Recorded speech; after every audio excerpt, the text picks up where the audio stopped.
Thank you very much, Sean, for the green light, and good morning, ladies and gentlemen. It is such a pleasure and an opportunity for OneKind to be able to speak to this forum on the subject of non-traditional companion animals. And please excuse me if that's the last time I use that expression. Like Sheila, it is quicker to say exotic pets, and I think by the end of this presentation you will be thankful for small mercies if I manage to reduce the length a little bit. So, OneKind, we're a long-established campaigning animal protection charity. We're based in Edinburgh. Our agenda could be described as moderately radical, or alternatively radically moderate, but either way, sometimes those who disagree with us do find it suits them, you've seen an example, suits them to describe us as having extreme views. And in this particular context, they will say that we are completely against pet keeping. So I'd like to start with a quick word about our policy, and you can decide for yourselves. OneKind is in favour of pet keeping. We believe that the relationship between a human and a suitable companion animal can be a positive and a nurturing experience on both sides. But that is the point, on both sides. For us, pet keeping is a two-way relationship, and there has to be something in it for the animal as well as the human. And when we talk about acquiring non-traditional animals, we would argue it is not the same as traditional pet keeping. It is becoming a hobby, a collecting interest. When the specimens in a collection are living, sentient beings, we have additional responsibilities to them, and we have to ask whether the life that's being imposed on them as a result of being in the collection is suitable for them. So obviously that leads us to the question of what animals are suitable as pets, who is going to decide that, and how can measures of suitability be created and enforced for the benefit of the animals. We do, of course, have modern legislation. It's intended to protect animal welfare. We've spoken a little about it already, and later today there will be a discussion on implementation and effectiveness. Well, the basic foundation of the Animal Welfare Act is the obligation to provide a protected animal with its welfare needs, and that's a useful and objective approach. But as has already been said, even with regard to traditional pets, dogs, cats, and rabbits, pet owners are not well aware of even those needs. The PDSA PAW report of 2015 showed that owners' awareness of the 5 welfare needs had declined to only 31%. In other words, 69% of owners of these traditional pets were not aware of what the law required of them. I think it can also be asked, if the current legislation is setting the welfare bar high enough. Where pets are concerned, should we not be following the example set by the Farm Animal Welfare Council, which calls for all farmed animals to have a life worth living, and as many as possible should be given a good life? And your president, Sean, used an even better phrase, I think, in the PAW report, where he said, the PDSA's vision of a lifetime of well-being for every pet makes good moral and legal sense. And we agree. Pets are kept to enhance the quality of our lives, and therefore the moral imperative to provide them an enhanced standard of welfare, a good life, must be all the stronger. So that affects all pets. Of course, all pets can suffer due to our ignorance of their needs, due to neglect and outright cruelty. But we believe that exotics are less likely to have that lifetime of well-being under human care.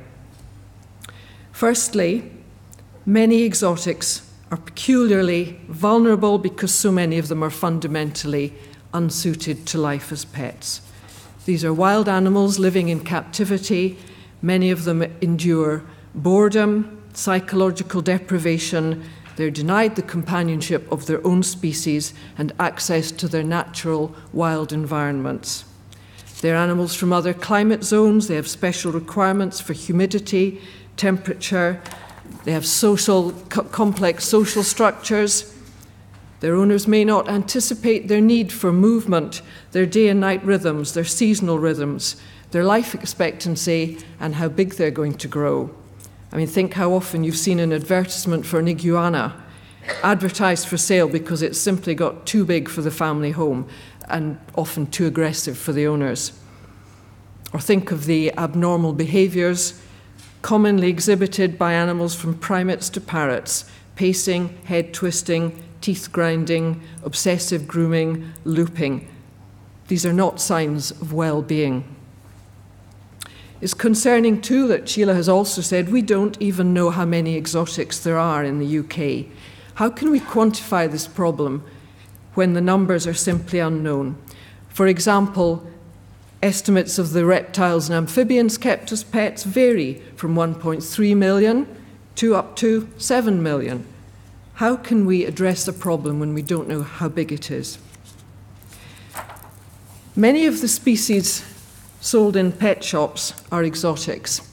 OneKind has carried out a number of exercises going back to 2003, and in pet shops we found standards that were, to say the least, variable. Many were clean and tidy with knowledgeable staff. But in others we saw overstocking, we saw inappropriate mixing of species, we saw a bearded dragon and a chameleon sharing the same vivarium, parrots in display in small cages, lack of environmental enrichment, and very often dead and dying fish. We were told that a parrot could be fed on meat, pizza, pasta, and everything we eat. We were told that some shops would sell an animal to an unaccompanied 14-year-old, which is illegal in Scotland, or that live mice could be fed to snakes. I'm going on to talk about the next few points on wild capture, private breeding, abandonments, and the breeding of food animals in a little more detail. So exotics can be commercially bred or ranched at home or abroad. They can be privately bred, or they can be taken from the wild. The illegal wildlife trade obviously operates below the radar, but it has been described as one of the largest criminal enterprises on the planet.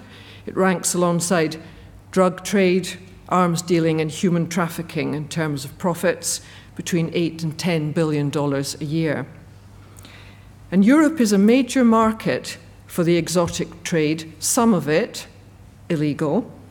We know, for instance, that wild animals caught illegally in their home countries make their way onto the EU market. Here you see some domestically protected lizards advertised for sale at Europe's largest reptile sale in Germany. And the welfare consequences of wild capture are often devastating.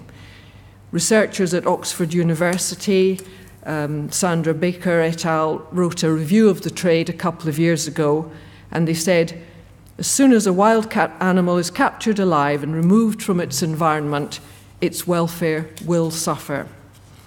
And later on they said, many animals that have been captured alive for trade die in transit through crushing, asphyxiation, starvation, dehydration, temperature shock, disease, injury, or stress, and never make it into trade. Now, at the other end of the spectrum, here in the UK, we have small domestic breeding operations. The top two pictures, the chinchillas, show two garden sheds where around 150 chinchillas were kept in small cages around 50 centimetres square. The only solid surface for them to stand on was a piece of wood, which most of them preferred, obviously, over the wire floors. There was no bedding, no environmental enrichment of any type. And the oldest of these animals were around 14 and had spent most of their lives there. The bottom two pictures, this I think is my only rabbit shot, show an extensive breeding setup in domestic homes and back gardens in Stevenage. The sheds contained white rabbits, and the plastic boxes are home to a collection of snake that were used for animal parties and entertainments. I'm going to say a little bit more about that setup later.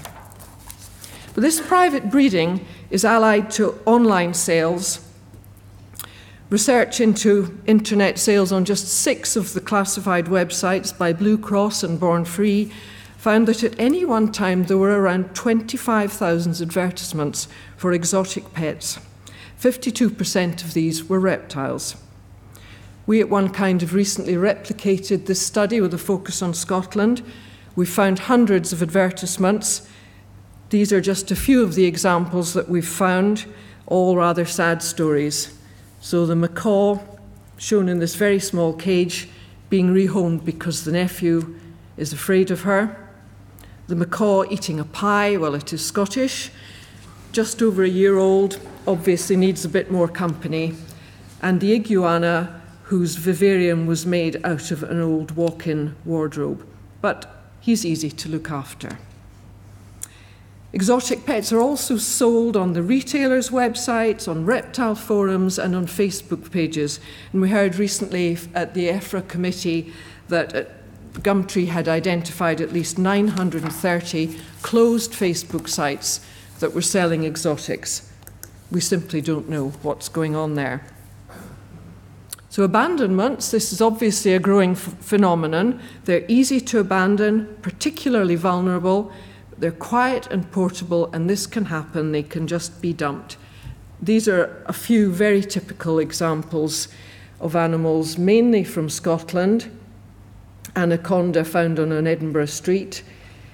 A Bosque monitor found in the toilet in Asda.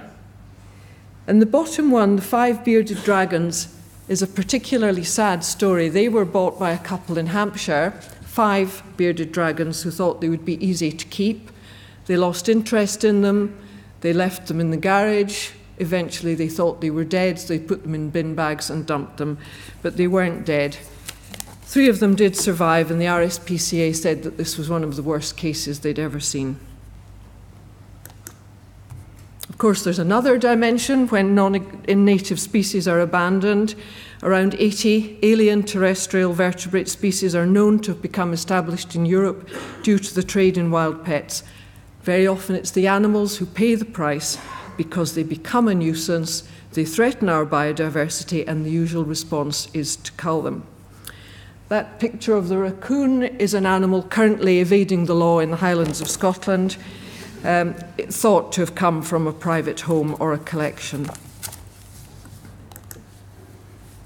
Another issue specific to the keeping of exotic pets. So many reptile keepers cut food costs by breeding their own food, whether insects or mealworms, or guinea pigs, rats, mice, other small rodents for snakes. Some of these are sold over the internet, alive or dead, as pets or as food for pets. This picture with the blue background shows just a few of the animals, rats, mice and rabbits, that a Paisley man was breeding as food for his 50 snakes. Scottish SPCA inspectors found these animals in cages stacked up in a stinking, oxygen-starved greenhouse. Rats and mice with their young were lying on top of feces, some of them trapped in compacted droppings. One cage contained 14 kilograms of droppings. The owner said he knew some of them were in poor health, but he'd not sought veterinary attention because they were just food for his snakes. The other picture, the rats and mice in the bucket, was a similar breeding setup in Scotland. The lower ones are that set up in Stevenage that I referred to earlier.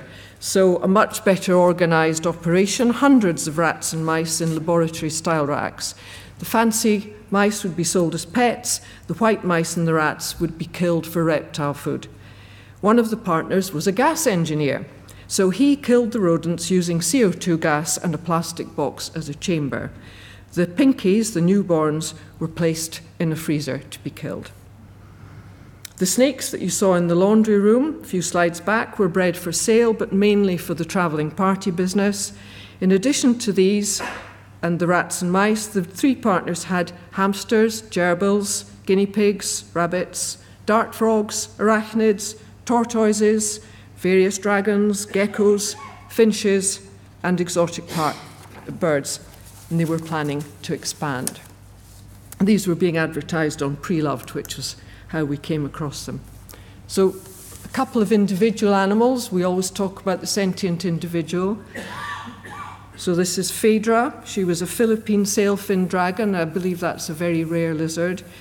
She was advertised for sale by her owner on a Facebook page. She ended up in a sanctuary, fortunately. She came with a facial injury, probably from interaction with transparent boundaries. She had a broken tail, missing toes, and was in a very low condition. She did have a water bowl, but there was no water in it. With care at the sanctuary, her physical condition did improve, but her mental state was very poor. The stereotypies continued, including the ITB, and she injured herself again. She paced, she was very aggressive and attempted to escape. And finally, it was decided that her quality of life was so poor that she was put to sleep on welfare grounds. Here's a meerkat living on its own with other animals, being used by an animal entertainment company, living in the family home and receiving nice hot soapy baths. Another individual whose welfare needs were severely neglected. It's a sugar glider, an arboreal animal found on the street in central Birmingham. He was filthy, thin and dehydrated with urine burns, a fractured tail and a swollen knuckle. His condition was so bad that humane destruction was considered, but he did improve at the sanctuary, and once he perked up a bit, he was looking for company of his own kind, so he was neutered, and then found a home in a colony of 6 females where I'm told he's now very happy. That is a happy ending. Now, do the public think that we should be allowed to collect and keep absolutely any animal we like? Do they think they have a right to that? Well, we in OneKind asked the public in Scotland a couple of questions about this, whether they should keep any animal and what they thought about positive lists. Well, we found that only 6% of Scottish adults surveyed believed that they should be allowed to keep any species of pet they liked, including exotics. In fact, over 8 in 10 adults, 83%, thought that there should be strict limits on the pets that owners are allowed to keep. Then we asked about the positive list approach that Sheila's already mentioned, and we found overwhelming support from the Scottish public for this. 87% of the Scottish adults surveyed strongly supported or tended to support the introduction of a positive list system for pet owners. And only 6% strongly opposed or tended to oppose positive lists. Well, this is the subject of the day. I think everybody knows what is meant, and I think Stan is going to speak in much greater detail about positive lists, so I won't detain you too long here, but these are some of the advantages that we see with them. One of the main advantages is the clarity for enforcement. Enforcement is always a stumbling block, but animal welfare inspectors cannot have all the welfare needs of thousands of species at their fingertips. But if they can identify the animal in front of them, and if it is not on the list, then they know that expert scientific panels have decided whether it should be kept or not, or traded or not. Now, I know that the jury is still out in the veterinary profession. I've had a quick scan of various position statements. Support is not unanimous, but it is significant. Stan's going to speak about the BVZS. I think we could note the European vets strongly supporting lists of animals. When we consider it, we should look at the evidence from the countries that have introduced positive lists. Belgium was the first, introducing a functioning positive list of 42 mammals in 2009. Well, we're hearing now that this has been a success. A draft of a positive list for reptiles is in preparation. The illegal trade in exotic pet mammals has become very limited. From 2009 to 2014, there have been only 22 cases involving confiscations, covering a total of 92 animals. Altogether, 29 species of animals have been involved, the two most common being raccoons and Barbary macaques. a total of 9, that's 9 exotic animals, mammals, have been relinquished to sanctuaries due to the positive lists. In Netherlands, the determining of criteria for suitability was commissioned to Wageningen University and to specialist scientific committees, and they've come up with 3 separate lists: animals that are suitable for keeping by anyone, those that may be kept by more specialist keepers, and those that are deemed unsuitable. I believe the Lithuanian Ministry for Environment is also working on a positive list for mammals. This is all very encouraging. We believe this approach could and should be adopted by the UK administrations, starting with Scotland, of course, and would bring demonstrable benefits to public health, to biodiversity at home and abroad, and above all to animal welfare. So thank you for tolerating my slight overrun and my extremely broad brush. As Alistair Cook used to say, if you have been, thank you for listening, and I'm happy to take any questions if I can answer them.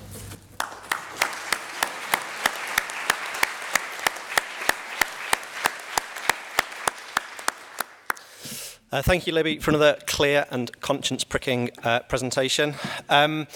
Some of those who have opportunity to act on these issues are in this room, and informed democratic debate is a really important part of the process, and today is one of the cogs in that process. So only to reiterate that no question is a stupid question. Of course, some of you won't be close to this issue, but you still might be. You might feel strongly about what you've heard, and I would encourage you to ask a question. And we'll use the same system as last time, so if you could put your hands up as we go along, please. Over there for the first one, thanks.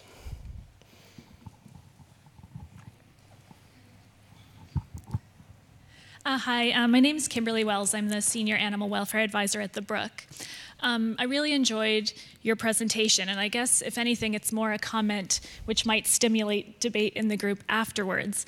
But with the photos and kind of case stories that you shed, it's evidence alone that it's a concern that people don't feel that animal welfare should be part of young children's school curriculums, I guess. I mean, the evidence is there in all the stories.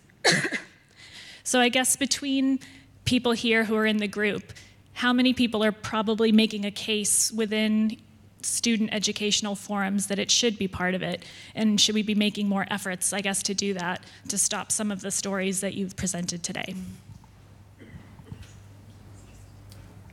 Well, I'm happy to give my thoughts on that. I think animal welfare in all its facets should be on the school curriculum. Sheila mentioned the Scottish SPCA in Scotland, obviously, and they have a very wide outreach programme. But I'm not sure that it would go into all of this detail of the specialist needs when we're talking of so many different types of animals when we come to exotics. Absolutely in favour of education.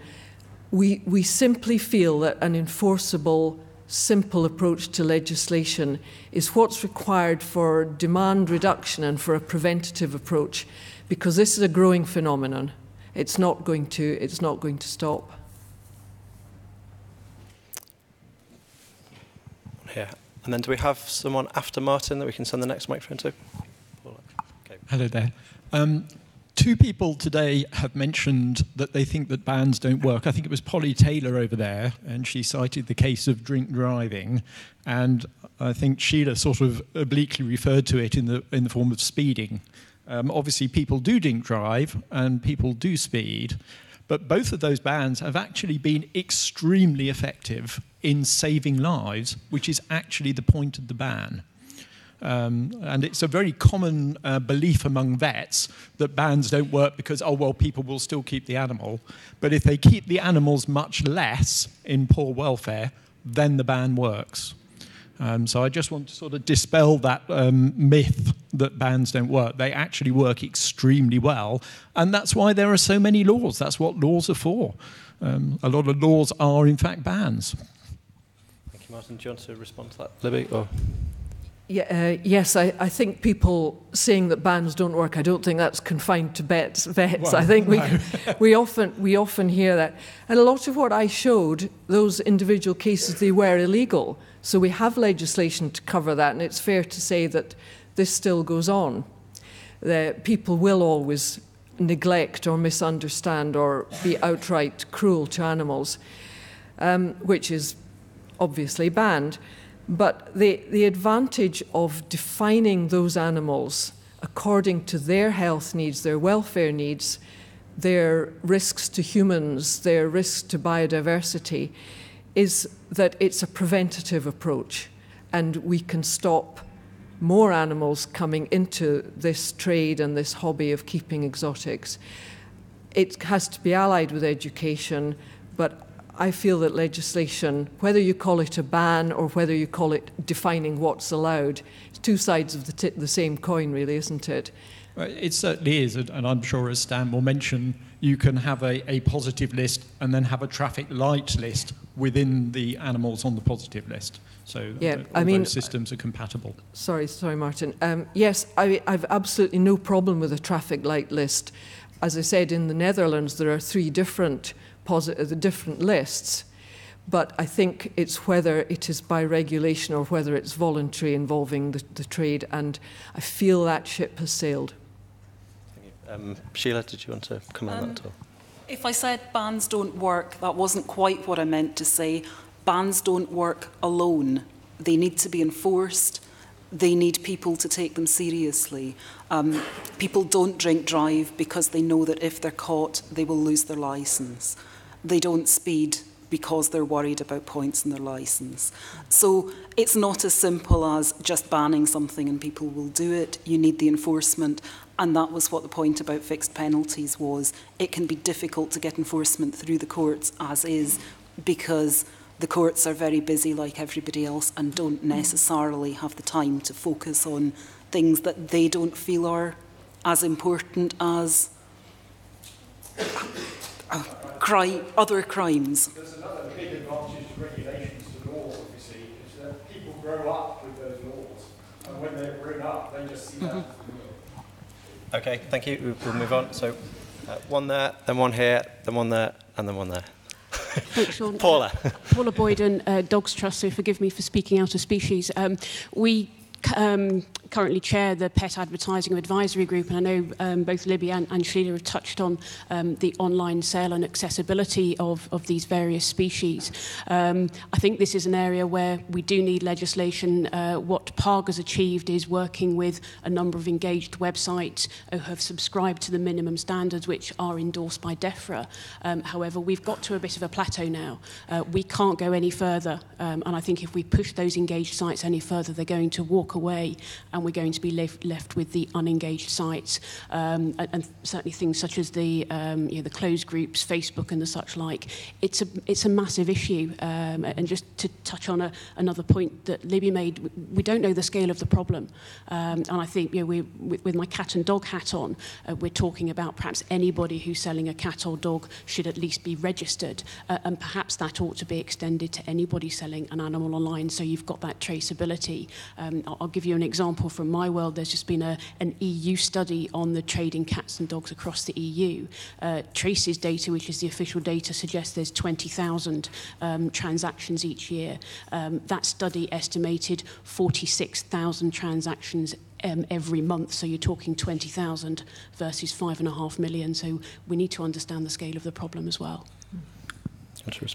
Thank you, Paul. I'm very glad you mentioned PAG, because that's one of the things that fell on the cutting room floor as I was trying to jettison about 10 minutes of this talk, as did Martin Whitehead's research, and that was an interesting subject he might speak more about.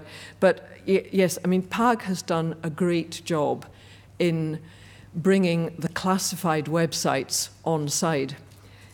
But we need to extend this. I don't think it's possible, but if it was to work, it would need to cover the whole of online sales. And there are pet shops and retailers selling online. There are specialist forums which are membership only. There are closed Facebook pages. We simply cannot rely on regulating the internet. We might as well put on our King Canute costume and try and turn back the tide.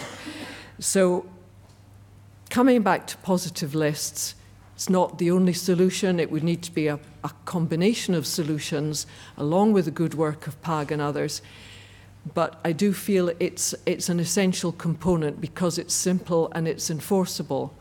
And just when you were speaking, Sheila, about enforcement, it's always a bugbear for lots of types of legislation, but animal welfare is quite a poor relation in terms of the resources, the prosecutorial resources that are invested in that, and the implementation resources. It does lag behind because it's not necessarily seen as a public priority. So a simple approach that is preventative is likely to be more effective. And even from the early days of the positive list in Belgium, the officials were saying this is working really well in terms of enforcement. And recent research that Eurogroup for Animals have just produced has shown how manageable the issue has been since they brought in their positive list for mammals. Thank you. Next one here, please. David Pritchard, independent consultant, and sometime in the past chairman of one of the Council of Europe conventions on animal welfare, reminding you that the Council of Europe is the 47 a nation group of the whole of Europe that deals with human rights, etc., not the European Union.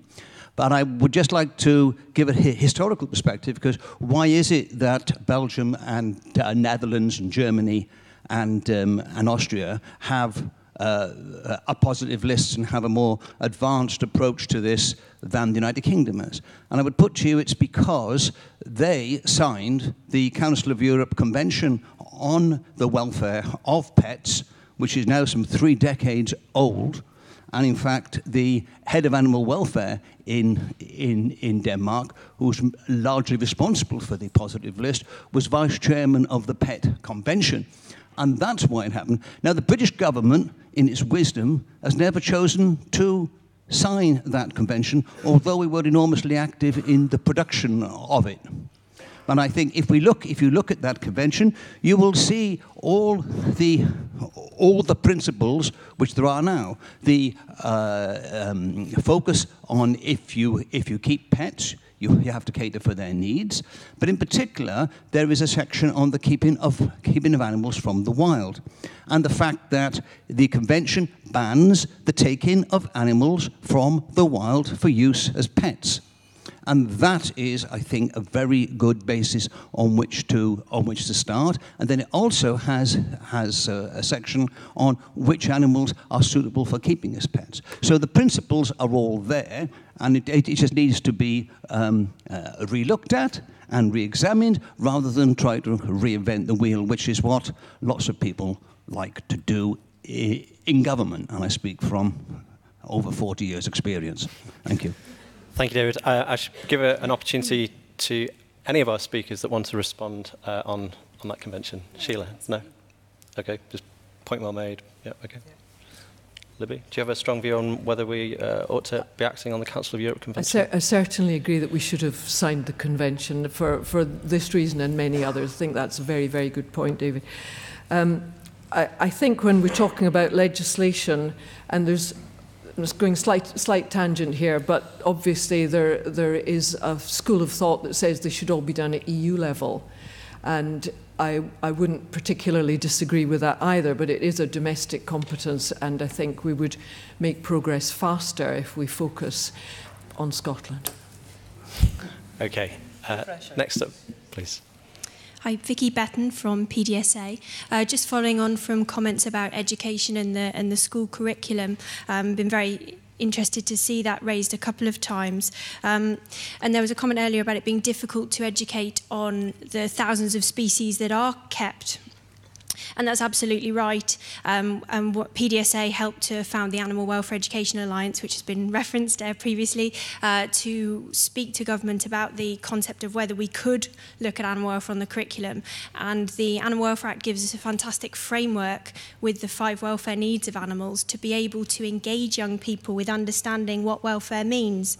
And we don't need to teach what thousands of species means. We need to engage young people with understanding that fabulous framework and the concept of welfare, so that they go out into the wider world aimed with an applicable model to make their own judgments on, can I meet the 5 welfare needs of this animal, whether we're talking about orcas in SeaWorld or the rabbit in a hutch. They all have species-specific 5 welfare needs. So the concept that the Animal Welfare Education Alliance looked at was, could we put this onto the curriculum as a very teachable model, rather than lecture on care of companion animals? So I'd be very interested to hear thoughts from the room on that. We did meet with the Department for Education. We did have some great discussions with the Education Minister. Unfortunately, someone mentioned before about being very poor relation, animal welfare being a poor relation. That is the case with education too. There simply wasn't the space on the curriculum to teach the specifics, but a number of the charities and organisations do a very good job, and I believe a lot of independent vets as well, going into schools, teaching this work. So I know a lot of the 5 welfare needs teaching materials are available, so if anybody does want to help and reach out to your local school and help us work this from the grassroots up, then the resources are there to access. But I'd be very interested to speak to anyone later on thoughts on this. Thanks for the commercial, Vicky. No, I think you're absolutely right, and you've expressed it very well. It's hard to get animal welfare onto the curriculum. It would be even harder to get the welfare of exotics. But the concept of welfare, you're sitting next to Phaedra, who will no doubt say later that the welfare of animals and the welfare of humans go together. If we could get this over to education authorities, they might be more receptive. It would be a great day. Thank you. Next up. Thank you. Thank you, Mike Radford, Aberdeen University. First of all, on David's point about the Council of Europe Convention, it's a nonsense and a scandal and an international embarrassment that the UK hasn't signed up to this. The government has consistently said that it's unnecessary because everything in it is covered by the Animal Welfare Act. That is demonstrably untrue, and if it were true, there would be absolutely no reason not to endorse it in any case. Secondly, on the question of bans may be able to work, but can be very difficult to introduce because there are political considerations, the nanny state and all that sort of thing, but more particularly there can be legal problems because domestic and captive wild animals are regarded in law as property. Whether that should be the case is subject for another day's discussion, but they are, and enjoyment of property is protected under the Human Rights Act. It's not an absolute protection, but there's a proportionality issue there. You have to be able to demonstrate that a ban is the only way of addressing a particular problem. Thank you, Mike. Any quick reflections on that from the speakers? No? Okay, so we'll take 2 more. There's one over there and then one here, please. And we'll squeeze in another third as well. Okay, so if we keep them brief, please, at this point. Hi. Yep. Nancy Clark from World Animal Protection. I was interested in the slide that you put up, which indicated the approaches of the different veterinary associations.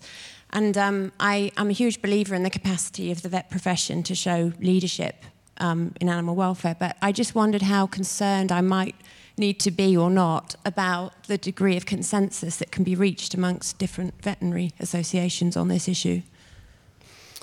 Good question. I think Stan is definitely going to pick up on that theme. So, I'm going to pick up that in my presentation, so we'll probably wait till then. Is that okay, Nancy? We pick that up, come back to that after Stan's presentation. Thank you. One here, please. Yep. Thank you. Thanks very much. It's Rebecca Garcia from the Association of Government Reps. I'm here as an animal welfare rep. Thanks very much to both Sheila and yourself for very interesting and motivating presentations to discuss such an important topic. I really like the way both of you have emphasized that this is a two-way relationship and is equally important for animals and humans.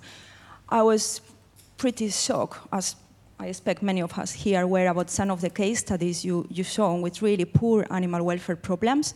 And one of the questions, and I had a flashback to one of the slides from Sheila's presentation, which said motivations of ownership of these animals.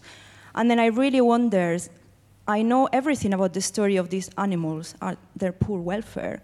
what is the actual story of their owners? Why did these people purchase 5 birded dragons rather than 2?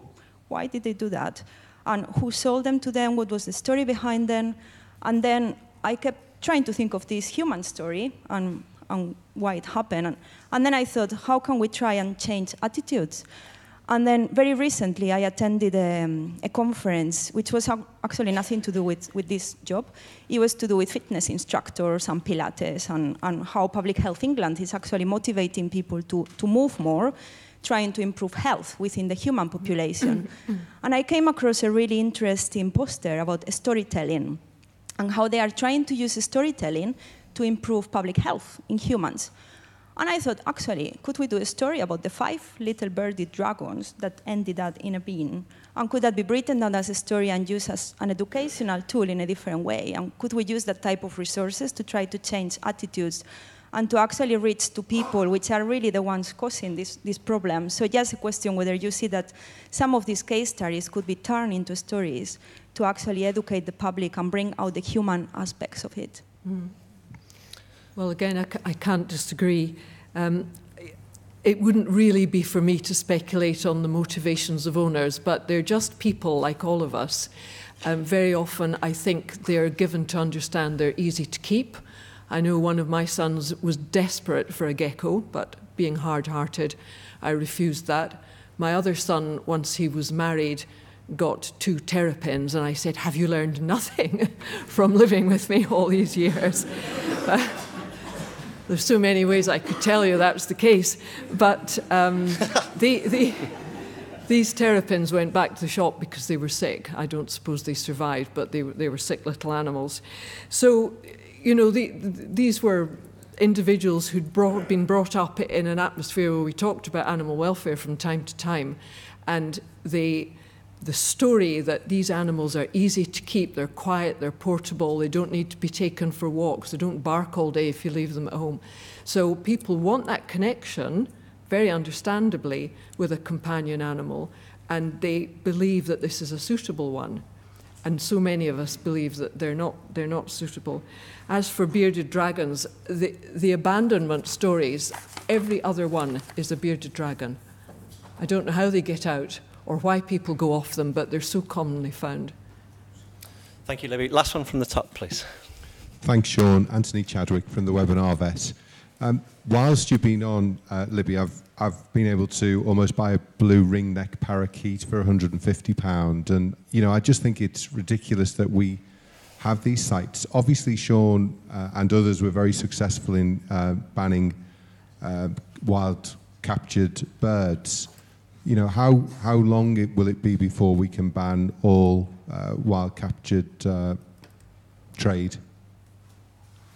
Thanks, Anthony. Comment on that, Libby, as a closer? I really couldn't speculate, but I think perhaps that's not going to be the approach. I know that's what the BVA supports, I believe, but it's never possible to say how long it will take to get legislation in.